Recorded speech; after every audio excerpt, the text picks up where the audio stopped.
Alléluia. Je vous salue dans le nom de Jésus. Amen. Bonjour. Je salue aussi nos bien-aimés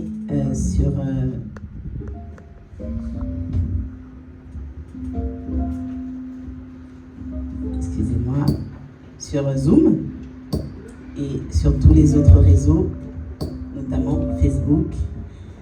Donc, bonne Pentecôte à tous. Alléluia. À toi aussi, pasteur. Merci beaucoup. À toi aussi. Merci. C'est la fête aujourd'hui. Amen. Gloire à Dieu. Nous célébrons la venue de celui qui nous est cher, le Saint-Esprit, sans lequel nous ne pouvons pas vivre notre vie de foi. Alléluia. Et donc ce matin, fort de cette belle louange que nous avons adressée à notre Dieu, alléluia, nous allons entendre aussi sa parole, parce que sa parole nous donne la vie. Amen. Et l'Esprit de Dieu ne vient pas sans la parole. Alors c'est pour nous un privilège de nous retrouver ce matin, de nous rassembler avec les bien-aimés, ceux qu'on voit souvent, ceux qu'on voit un peu moins. Quelle grâce, alléluia. Assurément, nous sommes bénis ce matin. Et nous allons lire le passage dans lequel le Seigneur nous conduit ce matin. Et j'aimerais bien qu'un des chantres ait sa Bible pour m'aider à la lecture, par la grâce de Dieu. Nous allons lire dans Actes chapitre 2, les versets 1 à 4. Actes chapitre 2, les versets 1 à 4. Et ensuite, nous allons entendre ce que le Seigneur a à nous dire. Actes chapitre 2, 1 à 4.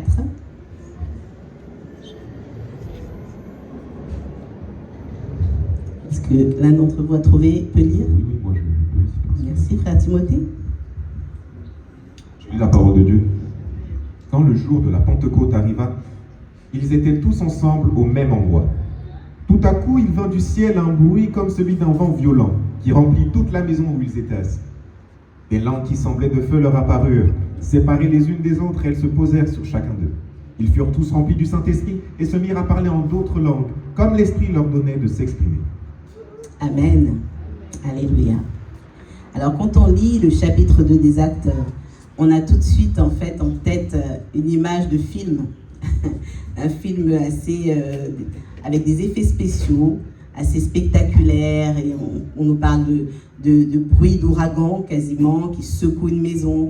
On nous parle de langues de feu qui descendent du ciel, de personnes qui sont saisies, de personnes qui se convertissent, un grand nombre de personnes en tout cas. Et c'est vrai que ça nous donne une scène grandiose, réservée à vraiment un rassemblement extraordinaire. Quand on lit ça, on se dit waouh, c'est spectaculaire. Mais lorsqu'on revient à notre réalité immédiate, à nos vies compliquées, à nos défis du quotidien, à nos combats invisibles, et qu'on met en parallèle cette scène que nous décrit Acte 2 avec la réalité de nos vies, eh ben, il y a un fossé. Il y a un fossé et on finit par se dire, bon, la Pentecôte c'était magnifique, mais ça c'est pour les chrétiens parfaits. Ça c'est pour ceux qui sont très spirituels. Ça c'est pour les 3 fois saints, selon l'expression. Mais c'est pas pour moi. Moi, j'y suis pas encore. La Pentecôte, c'est beau, mais c'est pour les géants de la foi, pour les très spirituels. Qui suis-je moi? Qu'est-ce que Dieu peut faire avec moi? Moi qui me sens si misérable, moi qui me sens si fragile. Je vais à l'église tous les dimanches, c'est vrai, je participe aux réunions, mais je n'y arrive pas, Seigneur. J'ai l'impression que je n'y arrive pas. C'est trop compliqué pour moi. J'ai beau t'aimer, Seigneur, c'est trop dur. Est-ce que c'est vraiment fait pour moi? Est-ce qu'il n'y a pas quelque chose que j'ai raté avec toi ou qui me disqualifie devant toi? Qu'est-ce que Dieu peut faire avec nous qui sommes si peu nombreux ce matin? Qu'est-ce que Dieu peut faire avec moi qui n'ai pas autant de diplômes qu'un autre? Qu'est-ce que Dieu peut faire avec moi qui n'ai pas tout réussi dans ma vie? Par rapport à mes amis, je suis peut-être trop en arrière selon mes standards. Alors qu'est-ce que Dieu peut bien vouloir faire avec moi? C'est peut-être beau pour les autres, mais pas pour moi. Bien-aimés, ce matin, ce que nous avons lu, eh bien, on va le reprendre un peu à l'envers, par la grâce de Dieu. La parole de Dieu nous dit qu'il y avait un petit groupe qui était rassemblé dans une chambre haute. Ils étaient environ 120 personnes, mais pour cette époque-là, ce n'était pas beaucoup. Amen. Certes, ils étaient 120, mais ce n'était pas beaucoup. À l'échelle d'une ville comme Jérusalem, c'était rien. Ils étaient des hommes et des femmes cachés dans une pièce, les portes fermées. Ils se sentaient certainement petits, comme on peut se sentir des fois, fragiles. Ils avaient été séparés de celui qui les sécurisait, de leur maître Jésus. Et bien qu'ils aient été témoins de la résurrection, Jésus était parti physiquement, n'est-ce pas? Et ils n'avaient plus celui auprès d'eux, celui qui les sécurisait. Et ils étaient en plus dans l'attente d'une promesse, avec une mission que le Seigneur leur avait confiée, qui certainement les dépassait. Les dépassait parce qu'on voit qu'ils sont dans la chambre haute, et qu'est-ce qu'ils font? Ils ne font que prier. Nous ne faisons pas que prier, n'est-ce pas? Alléluia, nous sortons, nous allons évangéliser. Alléluia, nous parlons de la part du Seigneur, nous faisons énormément de choses pour le Seigneur. Mais eux, à ce moment-là, ils étaient enfermés. Ils ne faisaient que prier pour se fortifier dans l'attente de ce que le Seigneur avait promis. Ils n'étaient pas parfaits parce que quelques semaines plus tôt, lorsqu'on regarde dans les évangiles, ils avaient fui, certains avaient renié Jésus, ils avaient douté. Donc nous voyons qu'ils n'étaient pas parfaits. Alléluia. Alors, excusez-moi, pasteur, il y a quelqu'un au portail, s'il te plaît. Ils n'étaient pas parfaits. Et à la veille de la Pentecôte, cette église, qui était une toute petite église à l'échelle humaine, a reçu de la part du Seigneur un cadeau, un grand cadeau, le plus grand cadeau de l'histoire de l'humanité. Alléluia, synonyme de la croix, parce que c'est le prolongement. Dieu n'a pas besoin, bien-aimé, de gens puissants pour agir. Dieu n'a pas besoin que ta vie soit parfaite pour agir. Voilà ce que le Seigneur veut te dire ce matin, en ce jour de célébration. Il veut te dire qu'il n'a pas besoin que tu sois parfait pour agir. Il n'a pas besoin que tu atteignes toutes tes ambitions humaines pour t'aimer, pour intervenir dans ta vie, même pour t'utiliser. Alléluia. Tu es un instrument entre tes mains. Alors ton cœur est certainement miné par beaucoup de choses, beaucoup d'ambitions. Alléluia. Le cœur humain contient beaucoup de projets. Amen. Et c'est le projet de Dieu qui s'accomplit. Alléluia, c'est le projet de Dieu qui s'accomplit. Tu te vois peut-être directeur quelque part, tu es frustré. Tu gâches 3 ans de ta vie à être frustré alors que Dieu ne t'appelle pas à être directeur. Alléluia, mais Dieu fait de toi son ministre. Dans le nom de Jésus, est-ce que tu crois que Dieu fait de toi son ministre? Dieu fait de toi un prince de son royaume, une princesse de son royaume. Un ambassadeur, une ambassadrice. Mais pendant ce temps, tu es en train de rêver des choses de ce monde. Pendant ce temps, tu brûles ta vie, les années de ta vie que Dieu te donne parce que tu es frustré, complexé par la réussite de ce monde. Regardons de plus près le texte qui nous dit que lorsque l'Esprit descend, il a juste besoin que des personnes soient réunies d'un commun accord pour agir. Amen. Il a besoin de nos cœurs. Alléluia. Nos vies parfaites ne l'intéressent pas parce qu'elles sont inexistantes. Il n'y a aucune vie terrestre qui soit parfaite. Amen. Le savez-vous? Aucune vie humaine n'est parfaite. Amen. Aucune.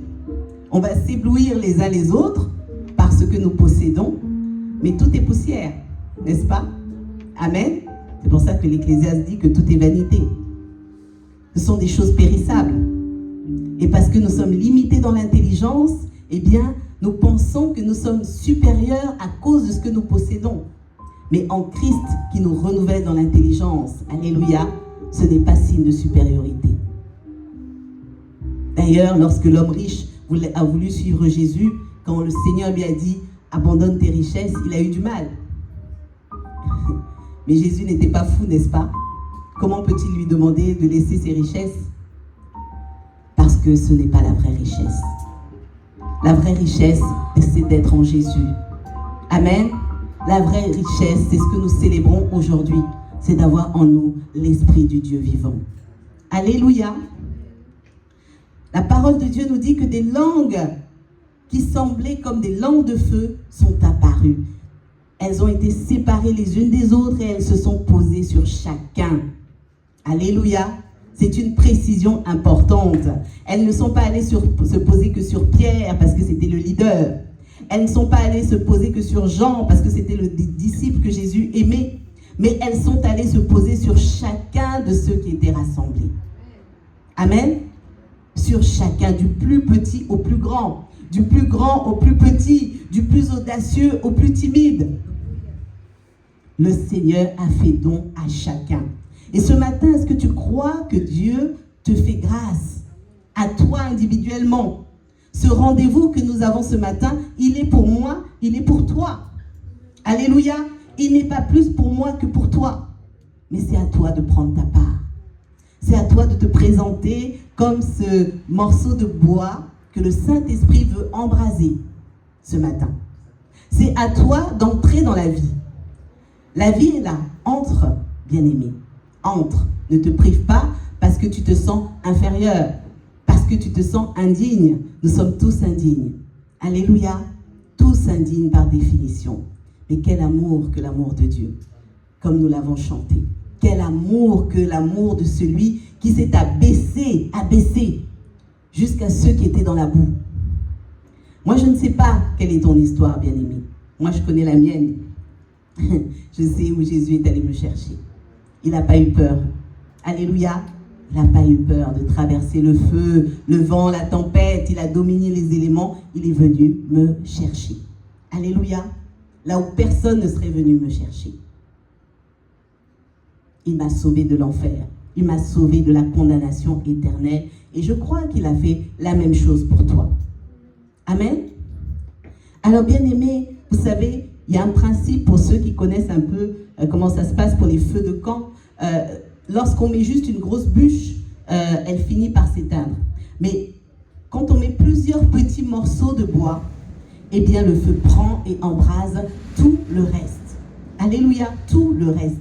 C'est pour ça qu'on peut mépriser le petit morceau de bois et se précipiter vers la grosse bûche. Mais ce n'est pas la grosse bûche qui va entretenir le feu. Amen. Donc Dieu ne cherche pas des super-héros de la foi. Il cherche des cœurs disponibles pour faire de ces cœurs-là des super-héros. Amen. Pour faire de ces cœurs-là des super-héros. Alléluia.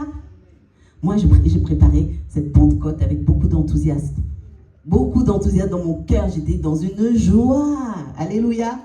Hier, avec frère Audrey, jusqu'à 20h, on était dedans. Alléluia. Avec beaucoup de joie. Mais il n'y a pas pour moi de célébration plus importante que celle de célébrer Christ. Amen. C'est de célébrer Christ. Alléluia. Et j'imagine dans les cieux, lorsque nous serons enfin avec notre Seigneur, combien ce sera vraiment magnifique. Alléluia. Mais déjà sur terre, nous sommes dans les prémices. Amen. Nous sommes dans les prémices. Nous devons déjà commencer à vivre cette joie. Alléluia. Nous marchons trop souvent accablés. Vous savez, bien aimés, que nous participons déjà par la volonté de Dieu aux souffrances de Christ. Ça, c'est notre lot. Mais pourquoi devons-nous encore nous accabler? Là où Dieu ne veut pas que nous puissions nous accabler, parce que même si nous prenons part aux souffrances de Christ pour sa gloire, mais notre part, c'est la joie qui vient du ciel. Alléluia. Qui ne dépend d'aucune circonstance. Et ça, c'est l'œuvre en nous du Saint-Esprit. Alléluia. Ça, c'est l'œuvre que produit en nous le Saint-Esprit. Voilà pourquoi le Saint-Esprit ne veut pas voir dans nos cœurs de l'amertume, parce que nous l'attristons, parce que nous l'éteignons. Et il ne peut pas agir lorsque nous sommes dans cette disposition-là. Il y a certainement dans nos vies tellement de choses qui peuvent venir susciter la convoitise. Mais bien aimés, nous avons été retirés du monde. Amen. Si nous croyons en l'œuvre de Jésus-Christ à la croix, nous avons été retirés de ce monde. Et nous avons reçu en nous l'Esprit du Dieu vivant qui nous rend capables de marcher sur toute la puissance de l'ennemi. Alléluia. De sorte que nos cœurs ne soient pas ébranlés par toutes les attaques, par la pression de ce monde. Mais nous pouvons avancer libres. Alléluia. Alors ce matin, bien-aimé, Dieu veut ton cœur. Dieu veut ton cœur. Alléluia. Et sur chacun d'entre nous, il dépose une langue de feu. Amen. Une langue de feu. Pour que tu parles de la vie qui est en toi. Parce que tu portes en toi la vie de Christ. Alléluia. Pour que tu annonces le salut au monde.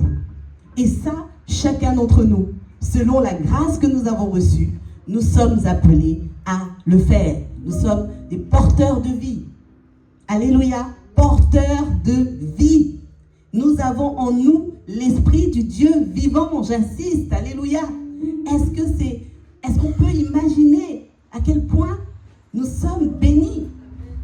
Amen. À quel point nous sommes bénis. Alors peut-être que nous rencontrons des difficultés, des frustrations qui nous laissent croire que nous n'avons aucune puissance en nous. C'est faux. Alléluia. Mais que décides-tu de croire? Que décides-tu de croire? Est-ce que tu décides de croire que la difficulté là, elle m'a vaincu? Ou est-ce que tu réalises que tu as en toi l'Esprit du Dieu vivant et que tu surmontes la difficulté? Amen. C'est une décision, c'est un choix. Chaque jour à faire. C'est pour ça que ce message s'intitule « Vivre la Pentecôte au quotidien ».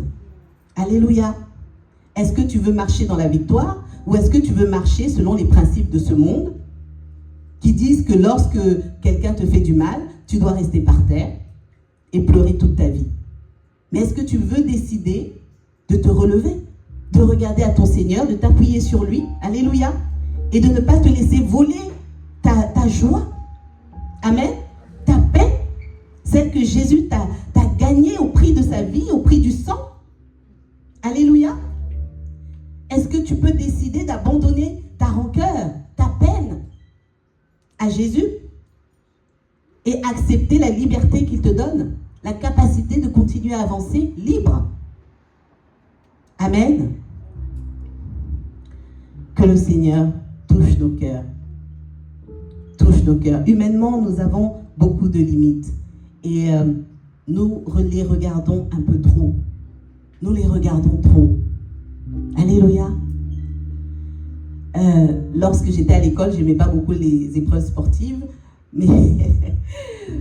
Et donc, il y en avait qui étaient plus forts en athlétisme, d'autres dans d'autres disciplines.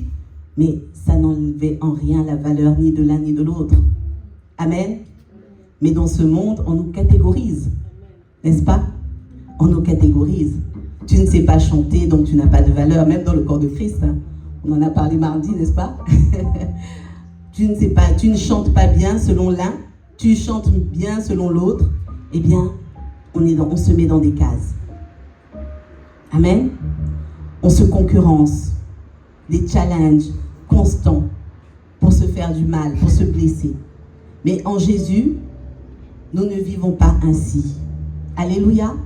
En Jésus, nous ne vivons pas ainsi, nous sommes libres de toutes ces choses-là.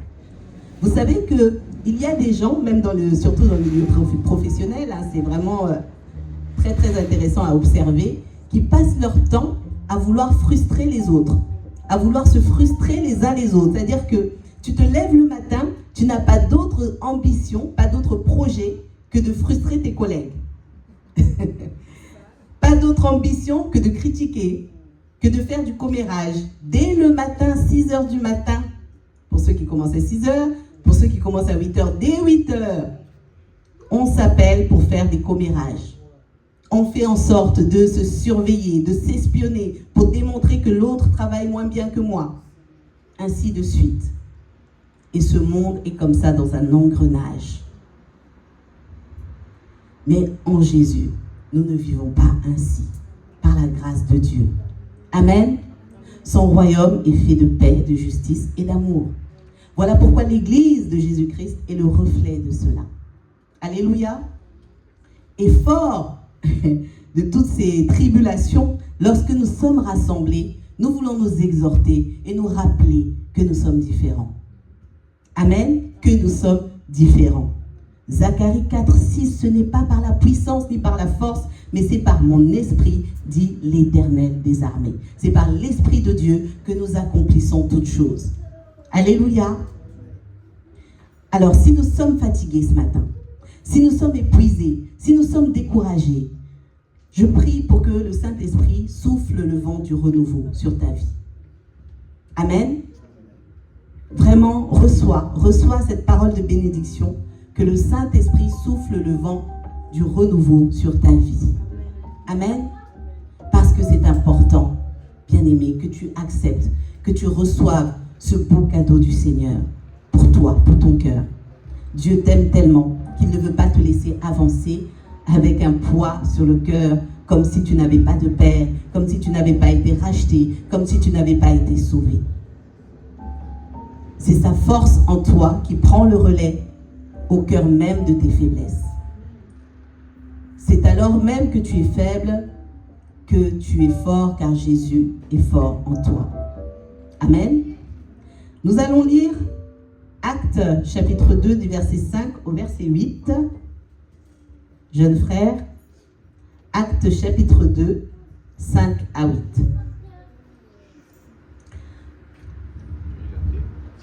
Je lis la parole de Dieu. Amen. Or, il y avait en séjour à Jérusalem des Juifs, hommes pieux venus de toutes les nations qui sont sous le ciel. À ce bruit, ils accoururent en foule et ils furent stupéfaits parce que chacun les entendait parler dans sa propre langue. Ils étaient tous remplis d'étonnement et d'admiration et ils se disaient les uns aux autres: ces gens qui parlent ne sont-ils pas tous galiléens? Comment se fait-il donc que nous les entendions chacun dans notre propre langue, notre langue maternelle? Amen, on peut s'arrêter là, merci. Amen. Alors, le premier miracle, il est individuellement pour chacun. Il est pour l'Église, alléluia, collectivement, le souffle du Dieu vivant, le feu qui nous embrase. Et le deuxième miracle que Dieu accomplit, c'est qu'il nous permet de parler la langue de notre prochain. Amen. Je méditais ça, je disais, waouh Seigneur, tu es merveilleux. Amen, un Dieu d'amour incroyable. Il nous permet de parler la langue de notre prochain. Deuxième commandement, hein, aime ton prochain comme toi-même. Alléluia. Et donc, les disciples qui étaient eux tous des Galiléens se mettent à parler des langues étrangères. Pour la plupart, ils n'avaient pas fait d'études, c'était des gens très simples.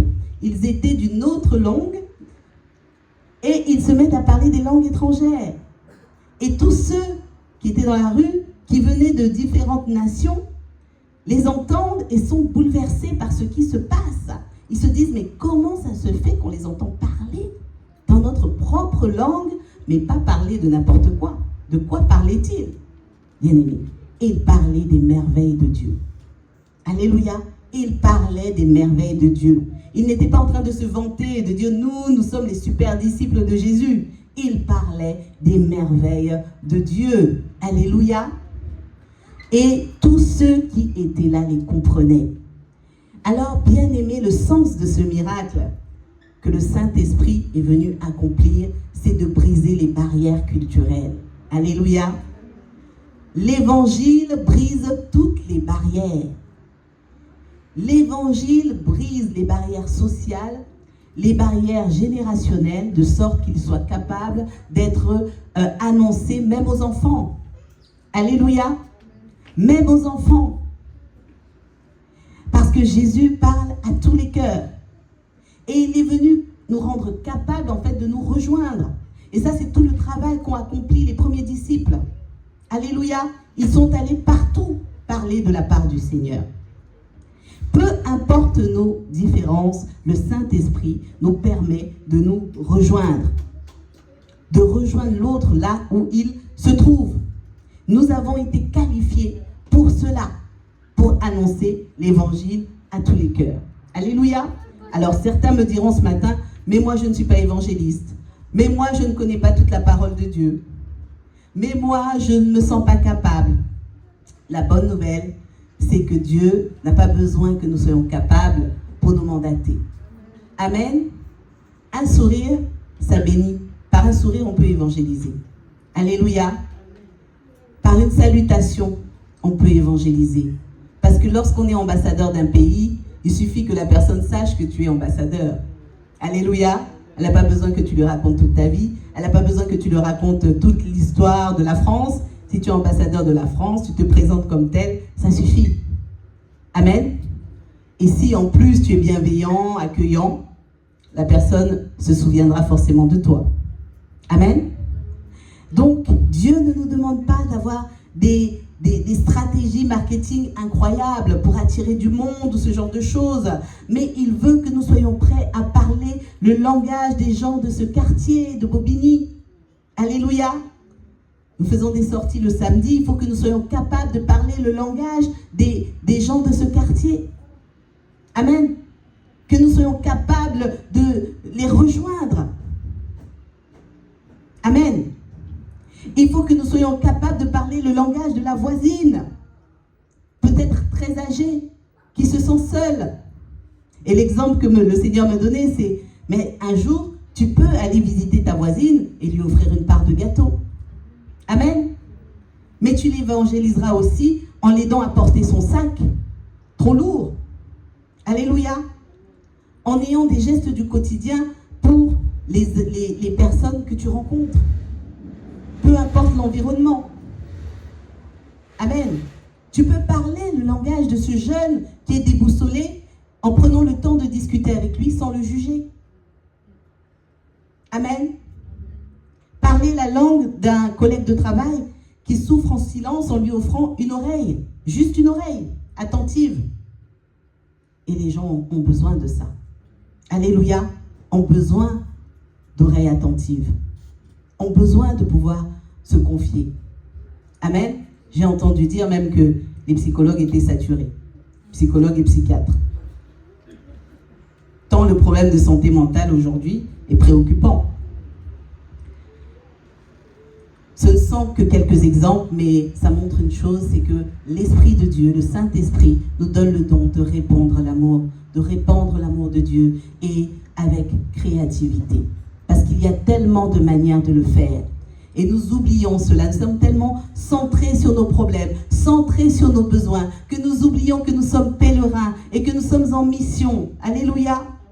Nous sommes en mission. Donc pendant que je suis en train de pleurer sur mes problèmes, 3 ans passent, 4 ans, 5 ans passent. Alléluia.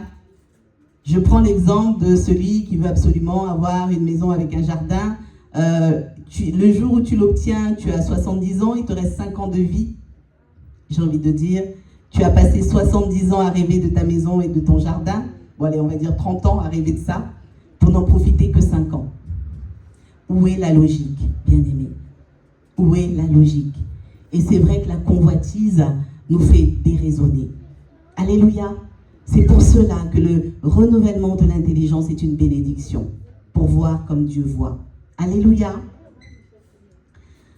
Enfin, nous allons lire Acte 2, à partir du verset 41 jusqu'au verset 47, mon frère. Et après, je ne t'embête plus. Ça ne m'embête pas. Verset. Donc, 41 à 47. Okay. Je lis la parole de Dieu. Amen. Ceux qui acceptèrent sa parole furent donc baptisés. Et ce jour-là, le nombre des disciples augmenta d'environ 3000 personnes. Ils persévéraient dans l'enseignement des apôtres, dans la communion fraternelle, dans la fraction du pain et dans les prières. La crainte s'emparait de chacun et il se faisait beaucoup de prodiges et de signes miraculeux par l'intermédiaire des apôtres. Tous ceux qui croyaient étaient ensemble et ils avaient tout en commun. Ils vendaient leurs propriétés et leurs biens et ils en partageaient le produit entre tous en fonction des besoins. Chaque jour, avec persévérance, ils se retrouvaient d'un commun accord au temple, ils rompaient le pain dans les maisons et ils prenaient leur nourriture avec joie et simplicité de cœur. Ils louaient Dieu et avaient la faveur de tout le peuple. Le Seigneur ajoutait chaque jour à l'Église ceux qui étaient sauvés. Amen. Amen.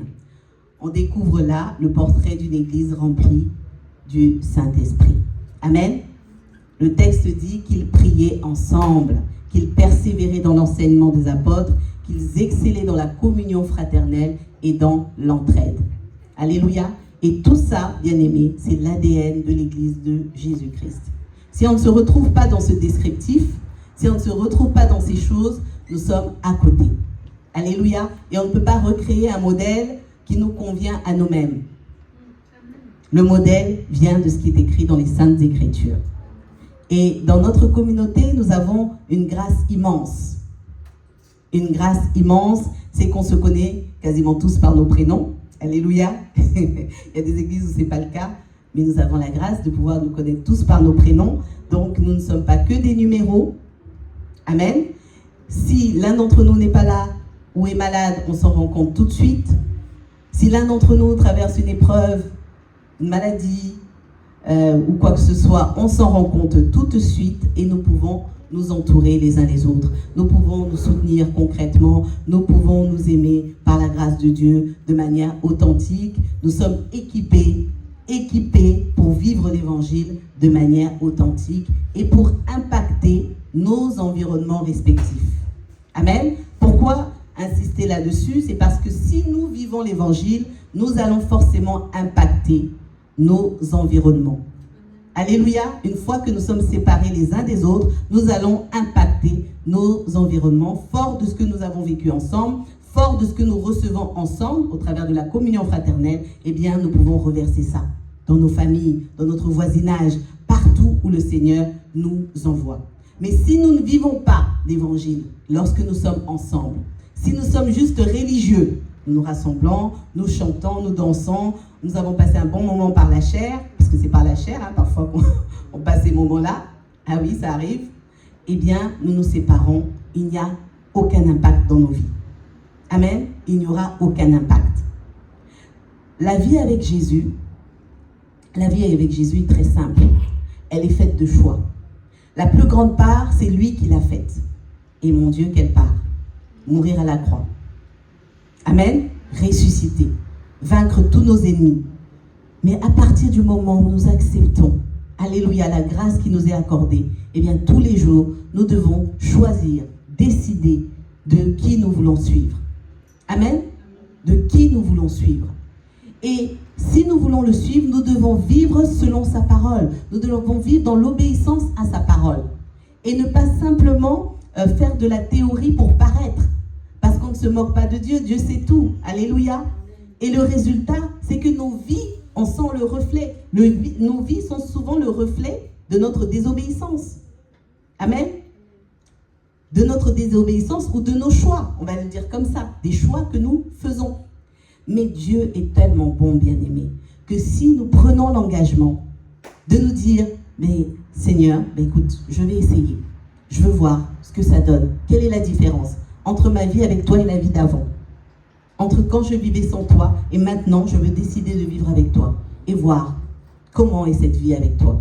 Eh bien, bien-aimé, nous ne repartirons pas en arrière. Amen. Jésus est le meilleur ami qui soit. C'est l'être le plus merveilleux qui soit. Vivre avec lui, c'est comme vivre avec le prince charmant, mais en fois 1000, pour les personnes romantiques, pour les sœurs romantiques, j'essaye d'imaginer ça comme ça. Mais voilà, c'est une vie merveilleuse. Ce n'est qu'un exemple. Mais c'est une vie merveilleuse et on ne revient pas en arrière une fois qu'on a goûté le Christ. Alléluia. En tout cas, c'est un encouragement pour chacun d'entre nous.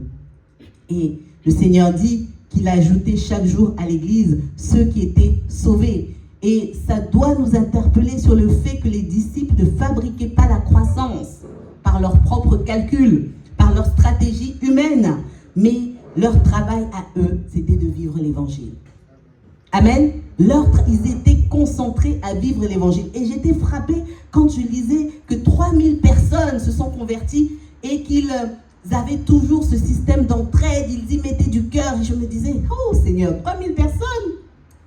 Je visualisais ça. Je me disais, mais quel amour ils avaient pour toi. Quel amour. Parce que lorsqu'on a de l'amour pour les âmes, c'est le reflet de l'amour qu'on a pour Dieu. Il ne peut pas en être autrement. Alléluia. C'est pour ça que moi, je suis toujours dubitative quand je vois des chrétiens qui n'aiment pas trop les autres. Et qui pourtant ressentent dans leur cœur un fort amour pour Dieu. Eh bien, il y a quand même un déséquilibre. Alléluia. Parce que l'un ne va pas sans l'autre. Amen. Donc, je vais m'arrêter là. Et ce matin, simplement nous exhorter à ne plus regarder à ce qui nous manque, à ne plus regarder à nos limites, bien-aimés, à ne plus regarder à nos ambitions, mais nous devons nous attacher aux promesses du Seigneur. Alléluia, aux promesses du Seigneur. Et j'aime à dire, vivons le moment présent, savourons aujourd'hui, savoure aujourd'hui, bien-aimé. Arrête d'être toujours à demain. Ce que j'aimerais faire, ce que je voudrais faire, ce que j'aimerais devenir. Tu ne connais pas le lendemain. Le lendemain a soin de lui-même, dit le Seigneur. Alléluia. Aujourd'hui, Dieu t'a peut-être donné une épouse. Parfois, tu la négliges parce que tes pensées sont dans les calculs de ce que tu voudrais être demain. Alléluia, alors que Dieu voudrait que tu passes un moment à rigoler, à discuter. Alléluia. Tu délaisses peut-être tes enfants. Et sachant que la famille est quand même une responsabilité que Dieu nous donne. Alléluia. Eh bien, parfois, on perd du temps à être dans nos ambitions et à alimenter la convoitise de nos cœurs. Et on met de côté ce que le Seigneur nous confie. La gestion que le Seigneur nous confie. Et nous ne connaissons pas demain. Alléluia. Nous ne connaissons pas demain. Lorsque le Covid est arrivé, on avait plein de projets, n'est-ce pas? On s'est retrouvés à ne même pas pouvoir sortir de nos maisons. Vous imaginez? À ne même pas pouvoir aller au supermarché sans une autorisation. Amen. Mais nous avions certainement des projets de voyage, des projets de mariage. Qui sait? Alors ce matin, vraiment, appuyons-nous fermement sur les promesses de Dieu. Bénissons le Seigneur pour le Saint-Esprit qui vit en nous, qui agit pour nous. Alléluia. Et bénissons Dieu pour sa parole de vérité qui ne ment pas. Le même esprit qui a transformé des hommes et des femmes faibles en témoins courageux il y a 2000 ans est encore présent en toi et au milieu de nous. Amen. Amen. Que le Seigneur vous bénisse. Amen. Alléluia.